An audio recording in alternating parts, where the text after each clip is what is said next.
The massive Krekstar armada stretched across space like a metallic plague, 10,000 warships gleaming against the starfield. A single human vessel drifted toward them, no bigger than a grain of sand compared to their mighty fleet. Commander ZYX Thull's mandibles clicked in amusement as he watched the pathetic display on his tactical screen. Little did he know he was about to witness the end of everything he had ever known. Captain Sarah Chin stood alone on the bridge of the Prometheus, her weathered hands steady on the controls despite the impossible odds before her.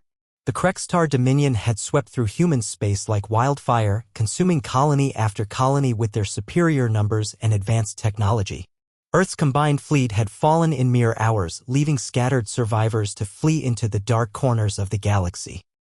Sometimes the smallest flame burns brightest in the deepest darkness, Sarah whispered to herself, a saying her grandmother had taught her during the Martian conflicts decades ago. The Prometheus wasn't just any ship.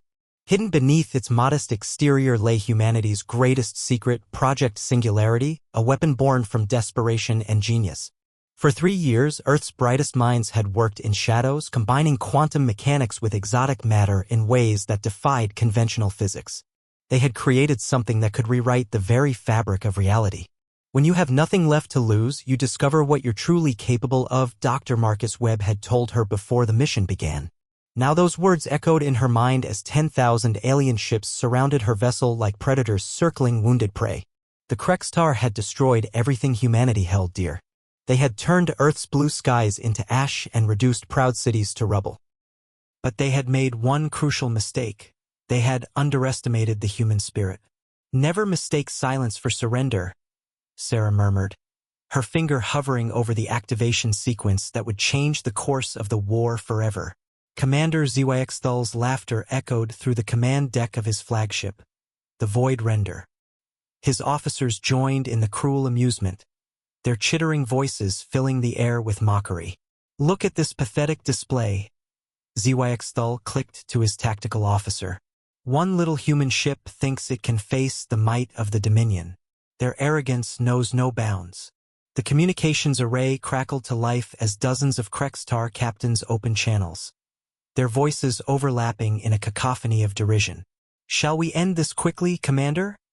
asked Captain Nexvor from the battlecruiser Bone Crusher. "Or should we toy with them first? Let them broadcast their final words," ZYX Thull replied with savage glee. "I want to hear them beg for mercy before we turn their atoms into star dust."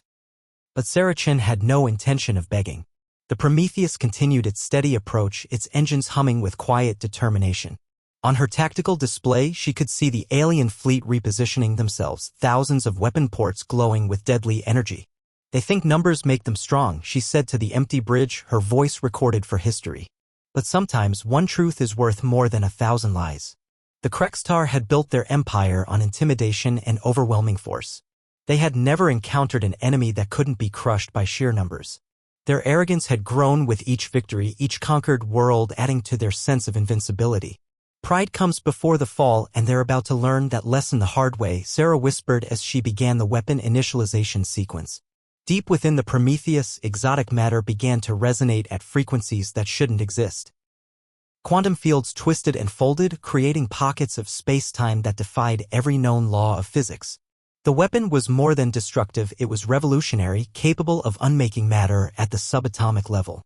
"The universe has rules," Dr. Webb had explained during the final briefing. "But sometimes you have to break the rules to save what matters most." ZYX Thull watched the human ship with growing impatience. "Why don't they attack? Are they frozen with fear?" His tactical officer's voice carried a note of confusion. "Commander, our sensors are detecting unusual energy patterns from their vessel. Something we've never seen before." "Impossible," ZYX Thull snarled. "Humans are primitive. They barely understand fusion technology. Whatever they're doing, it's probably their reactor overloading." But Sarah Chin was very much in control. The Singularity weapon was charging perfectly, its power growing exponentially with each passing second. She thought of Earth's burning cities, of the billions who had died, of the children who would never see another sunrise because of Krekstar cruelty. "For every action, there is an equal and opposite reaction," she said, her grandmother's voice mixing with Newton's law in her memory. "Today, the universe pays its debt." The moment arrived with deadly precision. Sarah's finger pressed the activation key, and reality itself began to scream. "Let there be light," she whispered as the Prometheus unleashed humanity's final gambit. The singularity weapon didn't fire a beam or launch a projectile. Instead, it created a cascade failure in the quantum foam that held the universe together. Space-time rippled outward from the human ship like a stone thrown into a cosmic pond, and wherever those ripples touched, matter simply ceased to exist. ZYX Thull's laughter died in his throat as his sensors went insane. "What is that energy signature? That's impossible. Nothing can generate that kind of..." His words were cut short as the wave of destruction reached his flagship. The Void Render, a kilometer-long dreadnought that had conquered 100 worlds, simply vanished. Not destroyed, not vaporized, unmade at the fundamental level as if it had never existed at all.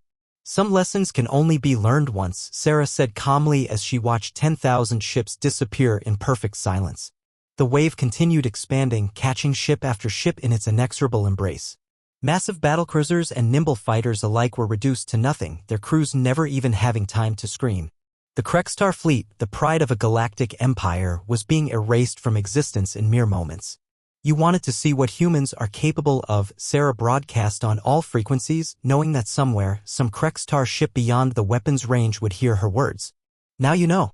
We don't just fight wars, we end them." The alien communications channels erupted in panic and terror as surviving ships on the fleet's outer edges witnessed the impossible. Thousands of years of Krextar military doctrine crumbled in seconds as they watched their invincible armada become cosmic dust. "Run," Sarah continued her broadcast, her voice carrying the weight of humanity's fury. "Run back to your empire and tell them what you saw here. Tell them that Earth remembers. Tell them that humans don't forgive and we never forget." The singularity weapon reached its maximum effective range and began to dissipate, leaving behind empty space where moments before the greatest fleet in galactic history had assembled.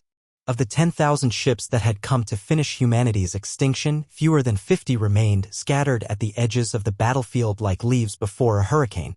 Sarah looked at her instruments and smiled grimly. The weapon had performed exactly as designed, consuming itself in the process but taking the enemy fleet with it.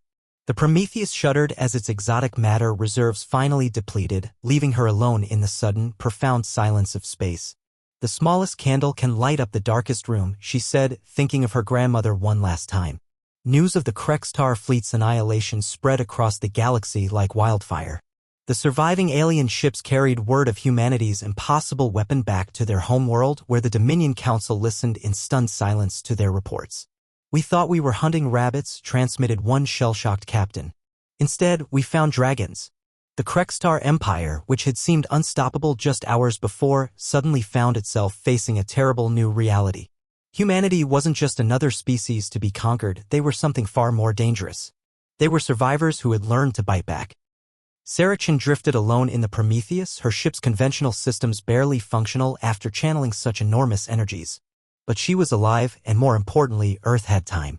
Time to rebuild, time to prepare, time to ensure that the Krextar would never again threaten human worlds. "Sometimes the best way to win a war is to make the enemy afraid to fight it," she recorded in her final log entry before rescue ships arrived from the hidden human colonies. The Battle of the Void, as historians would later call it, marked the turning point in the human Krextar War. The aliens never again attempted a major offensive, instead negotiating for peace from a position of newfound respect and fear.